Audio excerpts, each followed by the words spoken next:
hundreds of meters and material falling out of that ash cloud to make a bed. Another explosion, and then another, and then another. And so we have built up through time a phreatomagmatic deposit made up of ash and small stones.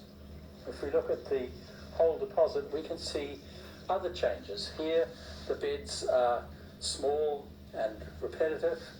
As we go higher, we can see thicker beds of coarse material interspersed with fine material, and further up there are some quite large blocks.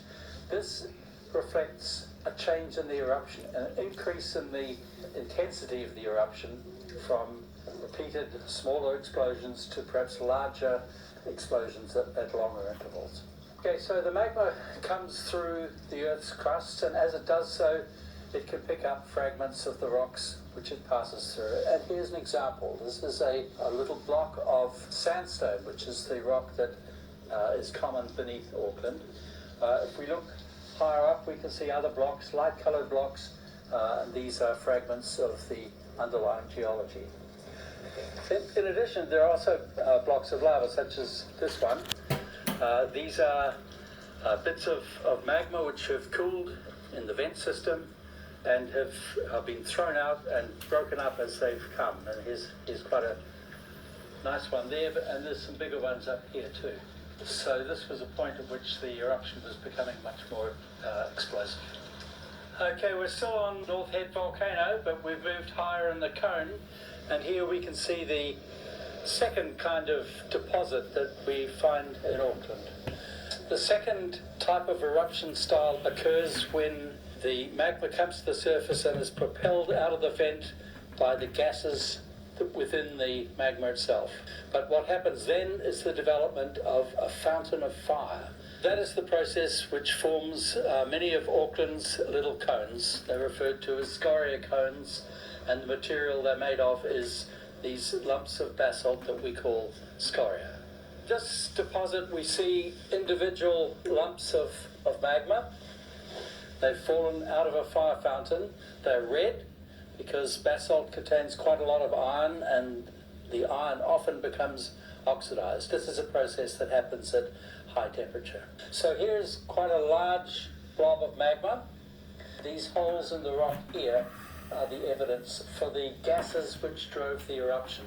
So just to recap, what happened here at North Head is magma rose through the mantle, through the crust, was erupted at the surface. The first thing that happened was the magma encountered water, and we had that explosive type of activity that I referred to as phreatomagmatic, and that produced a low tuff cone, low cone of ash and other fragments. The eruption then became what volcanologists call dry. The eruption was then solely driven by the gases in the magma itself. And that is the second type of activity that we see in Auckland's volcanoes. So now we've moved to another nearby volcano. This is Pupuki volcano, and we can see the third kind of activity typical of an Auckland volcano. And this is the eruption of magma at the Earth's surface flowing as a lava flow. And at that time, at this locality, there was no sea, but there was a forest, and we see relics preserved of that forest 250,000 years ago. Here's an example of a place where a tree has been knocked over by the lava flow. The lava has chilled against the tree and become solid, but the tree has been burnt and no longer exists. This lava clearly contained a lot of gas, natural gas, because you can see that it's just full of these holes. As well as that, there was probably gas released by the decomposition of vegetation that the lava was running over. And so within the lava flow, we got bubbles, pockets of gas, creating what we call lava blisters. And here's a very good example of a lava blister. Here's another lava blister, a rather bigger one. Here's a tree mold, another tree mold, another lava blister. There's a lot going on in this outcrop.